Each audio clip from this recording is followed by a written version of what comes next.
ایک لمحہ واللہ کہتا ہوں کہ ہر لمحہ مالک کو خوش رکھو، ایک لمحہ ایک سانس میں مالک کو ناراض نہ کرو، پھر دیکھو اللہ تمہارے دل کو ایسی خوشی دے گا کہ بادشاہوں کو نصیب نہیں، مجنو لیلا کو نصیب نہیں، بریانی کباب والوں کو نصیب نہیں، سورج اور چاند کو اپنی روشنی پر وہ روشنی نہیں جو مالک کے نور میں ہے۔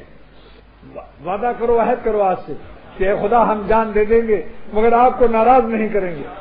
ایسی جان سے بے جان ہونا بہتر ہے، ایسی حیات سے موت بہتر ہے جو آپ کو ناراض رکھ کر اور اپنے پالنے والے مالک کو ناراض رکھ کر حرام لذت کھینچتا ہو، چشید اور رسید اور کشید کرتا ہو۔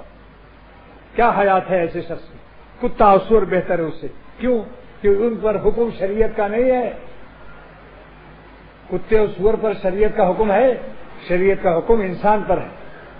جان دے دو مگر اللہ تعالیٰ کو ناراض مت کرو، اور جب عبادت کرو روزہ نماز تو یہ تصور کرو کہ میں اللہ تعالیٰ کی محبت کا حق کچھ ٹوٹا پھوٹا ادا کر رہا ہوں، اور جب گناہ سے بچو، حسینوں سے نظر بچاؤ، تب کہو اے اللہ تیرا شکر ہے کہ آج میں تیری عظمت کا حق ادا کر رہا ہوں۔ نیک عمل کرنا اللہ کی محبت کا حق ہے، اور گناہوں سے بچنا اللہ تعالیٰ کی عظمت کا حق ہے، بڑائی کا حق۔